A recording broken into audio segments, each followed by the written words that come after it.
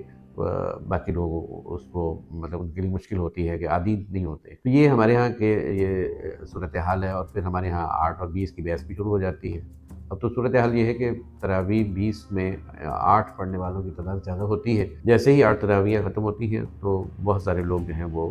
سفر سے نکل آتے ہیں، اور بہت کم لوگ جو ہیں وہ باقی رہ جاتے ہیں۔ تو یہ میں نے آپ کے سامنے صورتحال رکھ دی ہے، اور اس سے بالکل واضح ہو گیا ہے کہ تراویح نام کی کوئی نماز جو ہے وہ دین میں فکس نہیں کی گئی تھی۔ یہ تہجد کی نماز ہے، جو عام دنوں میں پڑھی جا سکتی ہے، اور رمضان میں چونکہ قیام کے لیے نبی صلی اللہ علیہ وسلم نے شوق دلایا ہے، تو اس لیے اس کا اہتمام صحابہ کے دور سے ہو رہا ہے، اور حضرت عمر رضی اللہ تعالیٰ نے اس کو ایک باجماعت کی شکل میں، ایک منظم شکل میں دے دی تھی، اور اسی کی اتباع میں ہمارے ہاں یہ تراویح کی نماز ہے وہ جاری ہے۔ تراویح میں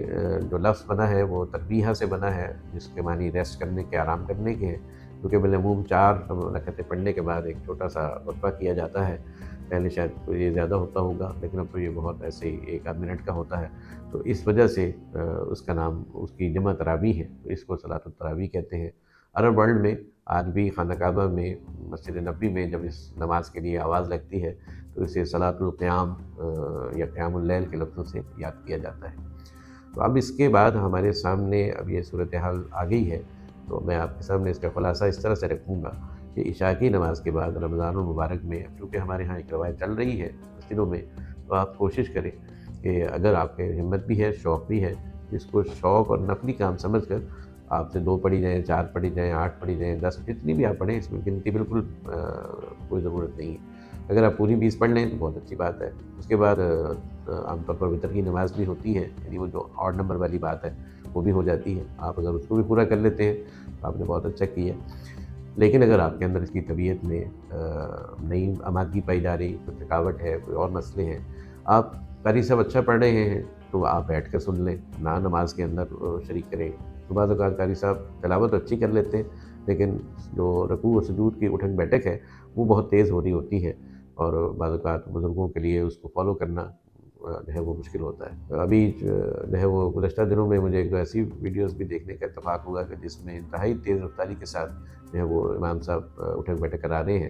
یہ جو ہے وہ دین کا مذاق اڑانے کے برابر ہے۔ خاص طور پر ختم قرآن جب ہمارے یہاں ہو جاتا ہے تو آخری جو 2-3 بج جاتے ہیں، اس میں یہ کمال تقریباً ہر مسجد میں دکھایا جا رہا ہوتا ہے کہ وہ چھوٹی سی کوئی صورت پکڑ لیتے ہیں، اور اس میں چونکہ منیمم بتایا گیا ہے کہ 3 آیتیں پڑھنی ضروری ہوتی ہیں، تو وہ 1 2 3 کر کے، پھر اللہ اکبر کر کے، اور پھر تیزی کے ساتھ وہ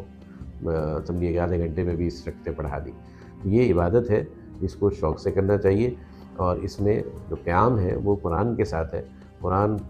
جو ہے وہ اس کو اچھے طریقے سے پڑھنا چاہیے، اور اصل چیز قرآن کو سمجھنے کی اور ہدایت حاصل کرنے کی ہے۔ اس کے لیے ضروری ہے کہ ہم قرآن کے ساتھ رات جاگیں اور کوئی ترجمہ تفسیر بھی پڑھیں، اور ہم اگر تراویح کو چھوڑ بھی دیتے ہیں، اس سے کوئی روزے پہ اثر نہیں پڑتا۔ یہ بھی ہمارے یہاں سمجھا جاتا ہے کہ جس نے روزہ نہیں رکھنا اس کے لیے تراویح ضروری نہیں، اور جس نے روزہ رکھنا ہے اس کی تراویح پڑھنا ضروری ہے۔ تو یہ بھی ایک ہمارے ہاں کے سوسائٹی کے جو عقیدے بنے ہوئے وہ ہیں، دین کا اس سے کوئی تعلق نہیں ہے۔ امید ہے کہ آپ نے تراویح پر ہماری ایک تفصیلی گفتگو سے یقیناً بہت کچھ سیکھا ہوگا۔ اللہ تعالیٰ سے دعا ہے کہ وہ ہمیں شوق سے عبادت کرنے کی توفیق عطا فرمائے۔ بہت شکریہ۔